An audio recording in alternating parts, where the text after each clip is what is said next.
Milord, आपके सामने IPC 364, 366, 302 और 503 जैसे गंभीर आरोप की चार्जशीट सामने है। मिलॉर्ड, इस लड़की पर काफी गंभीर आरोप लगे हैं। Blackmailing, kidnapping, extortion, illegal prostitution जैसे गंभीर आरोप इस लड़की पर लगे हैं। मिलॉर्ड, यह सीधा साधा एक्सटॉर्शन का केस है। Extortion going wrong. मिलॉर्ड, इस लड़की का काम पैसे वाले लड़कों को फंसाना और फिर उनसे पैसे वसूलना है। लेकिन इस बार यह एक्सपोज हो गई, और वो भी अपने फियांसे के सामने। मिलॉर्ड, अब मैं आपको एक ऐसे चश्मदीद गवाह से मिलाना चाहता हूं और उन्हें कटघरे में लाना चाहता हूं जिसने इस केस को हैंडल किया है। इंस्पेक्टर नागपाल। इंस्पेक्टर नागपाल, आप बताइए कि 23 जुलाई की रात को क्या हुआ।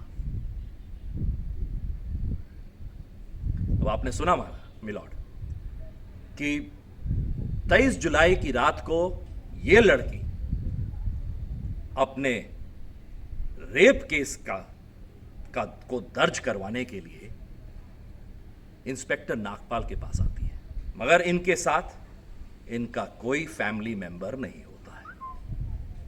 और एक और इंपॉर्टेंट बात जो नोट करने लायक है वो ये है कि इसके पहले 21 जुलाई को मेरे मुवक्किल ने इनके खिलाफ रिपोर्ट करवाई थी।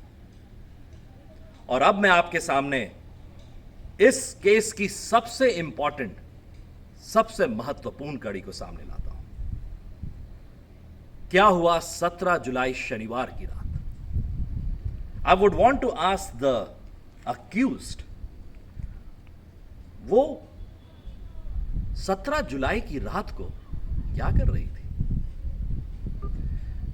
लोहागढ़ फार्म हाउस में वो 17 जुलाई की रात को क्या कर रही थी। Milord, let me just state that Lohagarh farm house एक ऐसी पार्टी होती है जहां कोई भी 1 करोड़ की गाड़ी के नीचे नहीं आता। वहां आने वाले सभी लोग बड़े रईस होते हैं। ऐसे फार्म हाउस की पार्टी में एक मामूली पटेल नगर में रहने वाली, जल बोर्ड जैसे डिपार्टमेंट में एक काम करने वाली की बेटी ऐसे हाई प्रोफाइल वीकेंड पार्टी में क्या कर रही थी। मिलॉर्ड, पैसे वाले ही हमेशा गलत है, ऐसी कोई बात नहीं। आजकल लड़कियां अपनी मर्जी से लड़कों के साथ रहती हैं, उनसे पैसे वसूलती हैं, और जब उनसे पैसा नहीं मिलता तो उन्हें रेप केस की धमकी देकर पैसा एक्सटॉर्ट करने की कोशिश करती है। It's a clear case of extortion going wrong, man. Milord, रुके।